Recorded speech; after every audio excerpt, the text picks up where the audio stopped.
Hello students, कैसे हैं आप सब। आई होप आप सब अच्छे होंगे। आईसीटी वर्चुअल क्लासरूम में आप सबका स्वागत है। मैं विकास, क्लास 7th का मैथ्स हम कर रहे हैं। चैप्टर है आपका रैशनल नंबर्स। तो इस चैप्टर को हमें कंटिन्यू करना है। कुछ क्वेश्चंस हैं जो हम आज यहाँ पे करने वाले हैं। तो आपको ये तो याद होगा कि रैशनल नंबर्स को नंबर लाइन पे कैसे रिप्रेजेंट करते हैं, है ना। ये हमने डिस्कस किया था, इसके आधार पे क्वेश्चन भी किया था। कुछ रैशनल नंबर दिए गए थे, आपको वो नंबर लाइन पे रिप्रेजेंट करने थे, है ना। तो उसी से मिलता जुलता या उसी के आधार पे एक क्वेश्चन हम अभी करने वाले हैं। ये रहा वो क्वेश्चन, नोट कीजिए इसको। क्या है? The points P Q R S T U A and B. ठीक है, ये सारे पॉइंट्स हैं, नंबर लाइन पे हैं। Such that T R equals to R S equals to S U. ठीक है, ये इक्वल है। कौन सा? टी आर, ये रहा T R, R S and S U. And AP, ये AP equal to P Q equal to Q B. ठीक है, ये आपस में इक्वल है। तो आपको बताना है name the rational numbers represented by P Q R S. ठीक है, पी क्यू आर एस कौन से रैशनल नंबर रिप्रेजेंट करते हैं, ये आपको बताना है। आ रहा है समझ में? तो यहाँ पे आपको बताना है P कौन सा रैशनल नंबर रिप्रेजेंट करता है, Q कौन सा, R कौन सा और S कौन से रैशनल नंबर को रिप्रेजेंट करता है। आ रहा है समझ में? चलिए फटाफट इसको नोट करके सॉल्व करेंगे।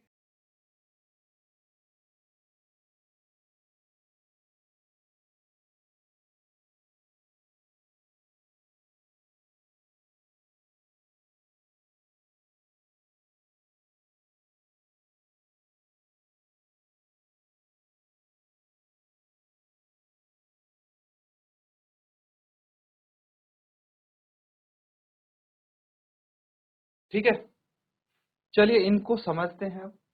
क्या इसमें दिया गया है? देखिए, सबसे पहले अगर मैं इसकी बात करूं तो हमें ये आइडेंटिफाई किया है कि ये जो रैशनल नंबर्स हैं 2 और 3 के बीच में है ना। P and Q rational number 2 और 3, जो ये आपके होल नंबर हैं 2 और 3, इनके बीच में कहीं आ रहे हैं। अब दूसरी बात ध्यान देने वाली ये है कि कितने इक्वल पार्ट्स किए इनके। ठीक है, तो ये रहा 1, 2 और 3, 3 इक्वल पार्ट्स हुए हैं, है ना। 3 बराबर भागों में बांटा गया है। तो अब यहाँ पे क्या आना चाहिए, यह है सोचने वाली बात। अब देखिए 2 और 3 के बीच में है, मतलब अगर यहाँ भी इक्वल पार्ट्स में बटा होता, है ना, तो तभी यहां से चल के जाएंगे आगे तक नंबर। तो देखिए यहाँ पे 0/3 होगा, है ना, क्योंकि ये 3 बराबर पार्ट्स में बांटे जा रहे हैं। यहाँ पे 0/3 होगा, यहाँ पे 1/3, यहाँ पे 2/3 और यहाँ पे 3/3 होगा। 3/3 1 आता है। फिर 1 और 2 के बीच में जो नंबर आएंगे वो 4/3, 5/3 एंड 6/3। तो ए जो है कितना होगा वो, अगर हम बात करें ए की तो ये होगा 6/3, पी की बात करें तो ये 7/3, क्यू की बात करें तो ये 8/3 एंड बी की बात करें तो 9/3। अब देखिए ध्यान से, अगर 6/3 है तो इसको कैंसिल आउट करके 2 आ जा रहा है, 9/3 है तो इसको कैंसिल आउट करके 3 आ जा रहे हैं। तो ए की वैल्यू कितनी है, 2 है, और बी की वैल्यू कितनी है, 3 है। तो पी और क्यू की वैल्यू पता लग गई, कितनी है, 7/3 एंड 8/3। सिमिलरली यहाँ पे किस किस के बीच में है, ये -1 और -2 के बीच में है। तो 3 बराबर पार्ट्स किए गए हैं, समझ में आ गया। तो यहाँ पे अगर आप बात करें कि t की वैल्यू क्या होगी, TRSU, ठीक है, तो -1 है यहाँ पे, है ना, -1 यानी -3/3 होगा ये। फिर -4/3, -5/3 एंड -6/3। देखिए कैसे पता लगा इसको, जब कैंसिल आउट करेंगे -1 आना चाहिए और यहाँ पे -2 आना चाहिए, है ना। ये रहा -1, ये रहा -2, तो r की वैल्यू पता लग गई अब हमें -4/3 एंड s की वैल्यू भी पता लग गई यहाँ से। अब s की वैल्यू कितनी है, -5/3। बस यही आपसे पूछा गया था, नोट कर लेंगे इसको।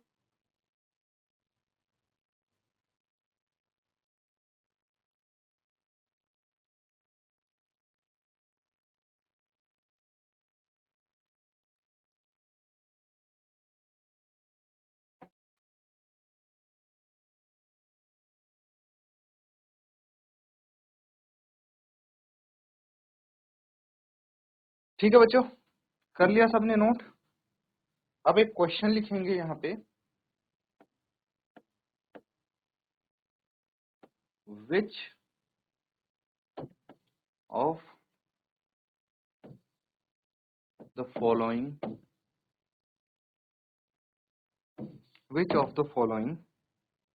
Pair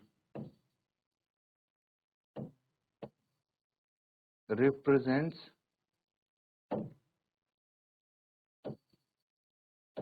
the same rational numbers।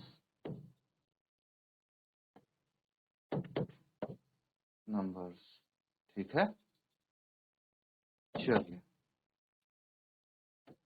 First है -7/21 एंड 3/9। सेकंड है -16/20 एंड 20/-25। ठीक है, इनको नोट कीजिए और चेक करना है कि ये सेम रैशनल नंबर को रिप्रेजेंट करते हैं या नहीं करते। ठीक है, -2/-3 एंड 2/3, -3/5 एंड -12/20। चलिए नोट करेंगे और बताएंगे कि ये सेम रैशनल नंबर को रिप्रेजेंट करते हैं या नहीं।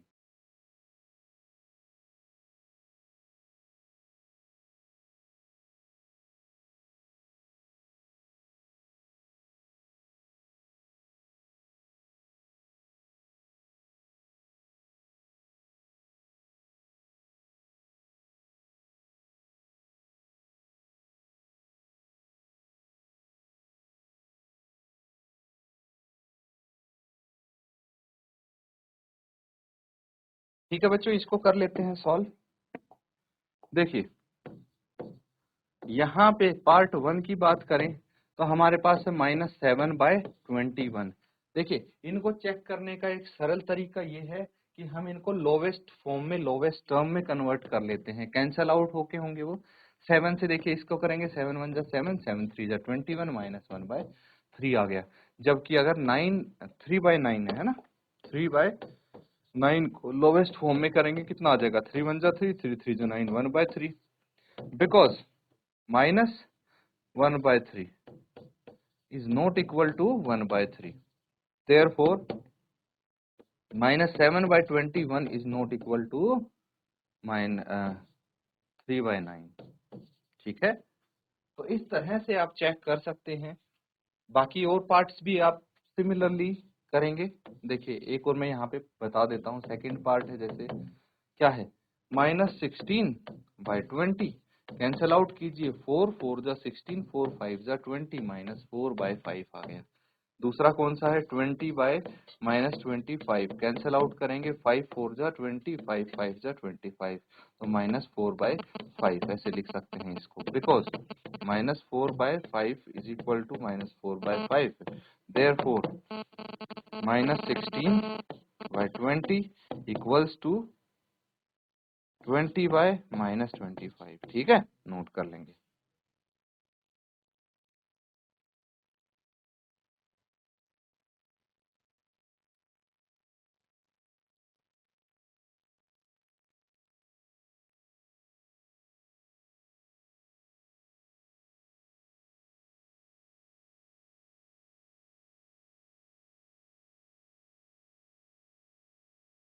ठीक है, तो ये चीज आप समझ पा रहे हैं। अब देखिए इसके अगले जो पार्ट्स हैं,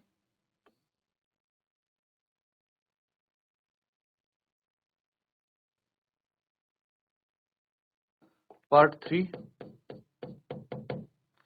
क्या है, -2 अपॉन -3 है, लोवेस्ट फॉर्म में है, बस माइनस से माइनस आपका ये कट जाएगा। उसके बाद दूसरा आपके पास है 2/3, तो ये ऑब्वियसली सेम है 2/3 और 2/3, देयरफॉर -2/-3 इक्वल्स टू 2/3। ठीक है, फोर्थ यहाँ पे करेंगे -3/5। ठीक है, ये ऑलरेडी अपना लोवेस्ट फॉर्म में है। दूसरा वाला देखते हैं, दूसरा क्या है, -12/20 है, 4 तिया 12, 4 पंजे 20, ये आ गया -3/5। सेम आ गया because -3/5 equals to -3/5, therefore -3/5 equals to -12/20। Note कर लेंगे।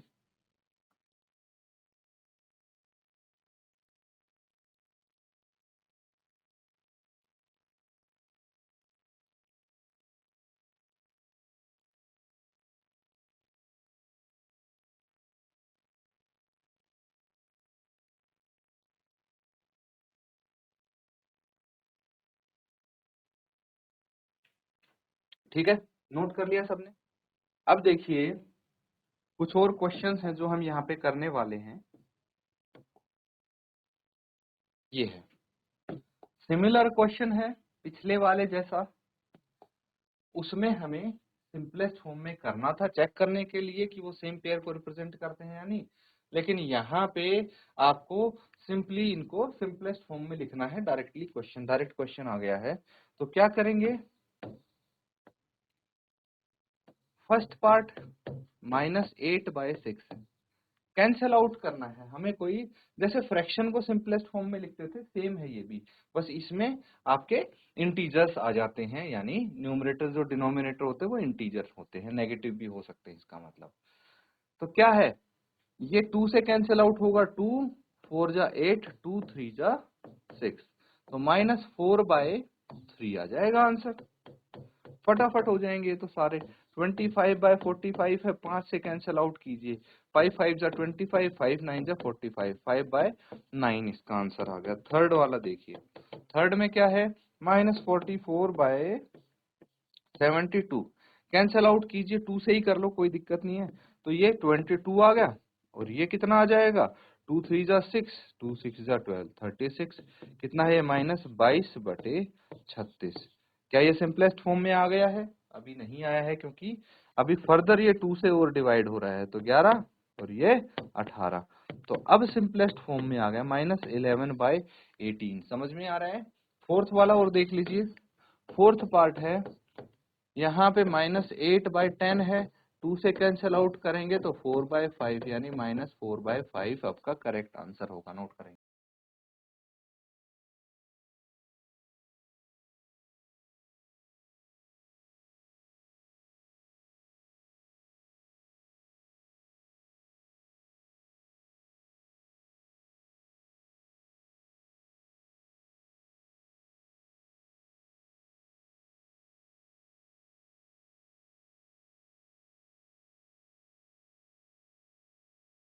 ठीक है बच्चों, नोट कर लिया। अब देखिए कई बच्चों को यहाँ पे दिक्कत क्या आती है, दिक्कत ये आती है जैसे न्यूमरेटर और डिनोमिनेटर है, अब किस नंबर से कट रहा है, दोनों किस नंबर से कैंसिल आउट हो रहे हैं, ये कई बार पता नहीं लगता है। तो मैं बहुत सिंपल सा तरीका आपको बताऊंगा, ध्यान से समझना। -8/6 है। अब मान लीजिए छोटा नंबर है, इसमें पता लग गया आपको कि 2 से दोनों ही न्यूमरेटर डिनोमिनेटर कैंसिल आउट हो रहे हैं, लेकिन इन केस अगर पता नहीं लगता तो क्या करते हैं, माइनस साइन को तो ठीक है छोड़ दीजिए, वो एज इट इज आएगा सिंपलेस्ट फॉर्म में भी, एक ही माइनस है इसीलिए। अब हम HCF निकालेंगे, HCF ऑफ 8 एंड 6 क्या होगा, 8 और 6 का HCF, ये सोचना है। तो 8 के फैक्टर्स क्या क्या हैं, 2 इंटू 2 इंटू 2, और 6 के क्या क्या हैं, 2 इंटू 3, तो HCF क्या हो जाएगा? 2। दोनों में जो कॉमन फैक्टर आ रहा है, तो हमें पता लग गया अब कि 2 इनका HCF है, यानी 2 से ये दोनों कैंसिल आउट होंगे। 2 4 जा 2 3 जा -4/3। समझ में आ गया? इस तरह सबका HCF निकाल के तब आप कर सकते हैं। इन केस अगर आपको पता नहीं लगता कि भाई इसमें कौन सा से दोनों कैंसिल आउट होंगे, सिंपलेस्ट फॉर्म में कैसे आएगा। आ रहा है समझ में? चलिए एक क्वेश्चन और लिखेंगे अब।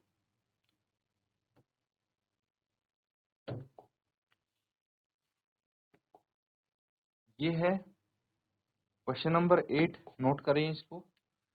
Fill in the boxes with correct symbol out of smaller than, greater than and equal to। तो यहाँ पे बॉक्स के अंदर सही सिंबल भरना है आपको, तो इन दोनों को कंपेयर करना पड़ेगा। कंपेयर करके तब आप चेक करेंगे कि कौन सा बड़ा है, कौन सा छोटा है या इक्वल है ये। ठीक है, तो चलिए नोट करेंगे फिर इसको सॉल्व करते हैं।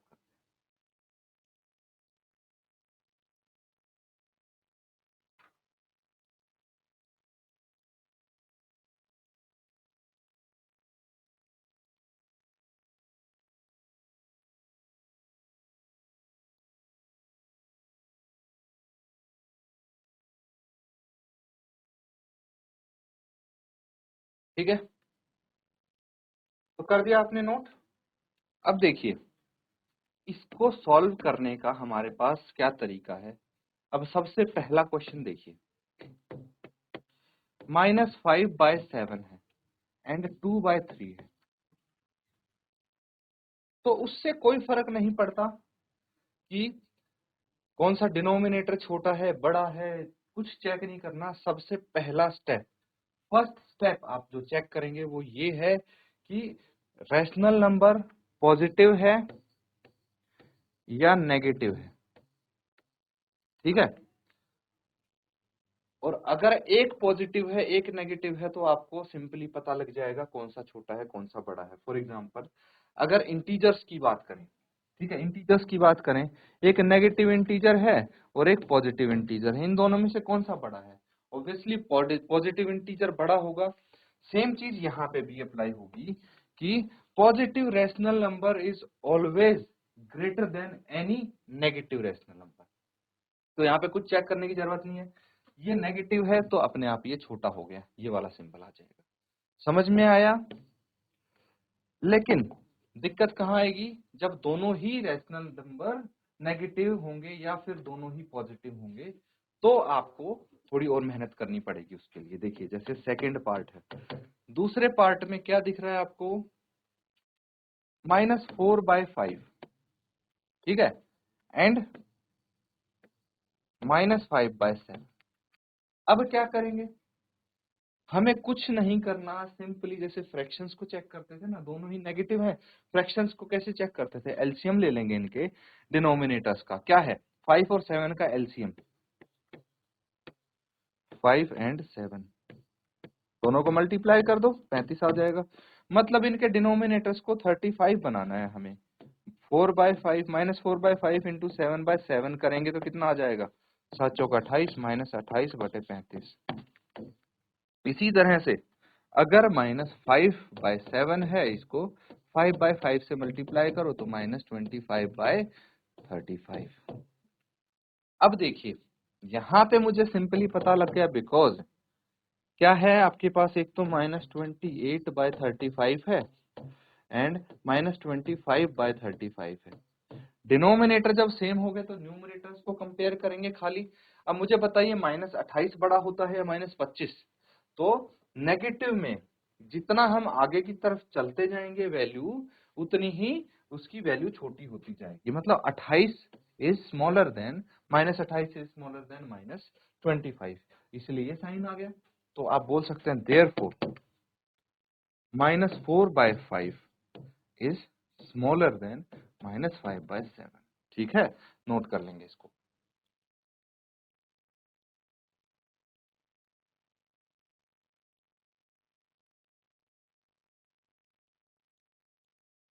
तो बच्चों यहाँ पे जो क्वेश्चंस किए हैं उनको अच्छे से आप रिवाइज करेंगे।